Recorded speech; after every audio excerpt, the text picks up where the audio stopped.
რეგიონის ელექტროენერგიით უკეთ მომარაგების მიზნით კასპიის, გორის, ქარელის და ხაშურის ენერგოკომპანიების ბაზაზე გაერთიანებული ენერგოკომპანია შეიქმნა. 11 ოქტომბერს გორის რაიონის გამგეობის ხდომათა დარბაზში სახელმწიფო ქონების მართვის სამინისტროს გორის სამმართველოს ხელმძღვანელობასთან ერთად რეგიონის ენერგოკომპანიების წარმომადგენლობითი კრება გაიმართა. რეგიონის ელექტროენერგიით უკეთ მომარაგების მიზნით 4 სააქციო საზოგადოების ბაზაზე შეიქმნა გაერთიანებული ენერგოკომპანია. ქონების მართვის სამინისტრომ წარმოადგინა 3 კანდიდატი სამეთვალყურეო საბჭოში, რომელმაც უნდა უხელმძღვანელოს შემდგომში გაერთიანებული ენერგოკომპანიის მუშაობას. იმის გამო, რომ ქარელის, ხაშურის და კასპიის წარმომადგენლების კანდიდატურები არ იყო ქონების მართვის სამინისტროს მიერ წარმოდგენილ სიაში, მათ საკუთარი კანდიდატების დამატება მოითხოვეს და მათი რაოდენობა 6-მდე გაიზარდა.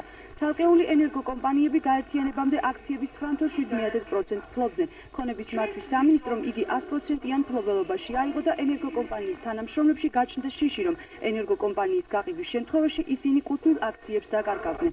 საკმაო დავის შემდეგ ოქმში ოფიციალურად დაფიქსირდა მათი წილის არსებობა. როდესაც ჩამოყალიბდა ჩვენი კომპანია და საერთოდ სააქციო საზოგადოებების შიდა ქართლის ბაზაზე თითოეული ენერგოკომპანიები, მაშინ იყო ესეთი მითითება ქონების მართვიდან, რომ ყველა ენერგოკომპანიას აქციონერებს უნდა ჰქონოდათ 10% წარმომადგენლობა, 90% იყო სახელმწიფო წარმომადგენლობის. აი ზუსტად ეს განვაცხადე მე. ეხლა ჩვენ ვიბრძოლეთ იმაზე, რომ ჩვენ კომპანიას შეეყვანა თავისი კანდიდატურა სამეთვალყურეო საბჭოზე. ჩვენ ეს შევძელთ, რომ ჩვენი წარმომადგენელი გავიყვანეთ სამეთვალყურეო საბჭოში, ეს იმას ნიშნავს, რომ ჩვენი კომპანიის ინტერესებს დავიცავთ და შესაბამისად ჩვენი რაიონის, ჩვენი ქალაქის ინტერესს დავიცავთ.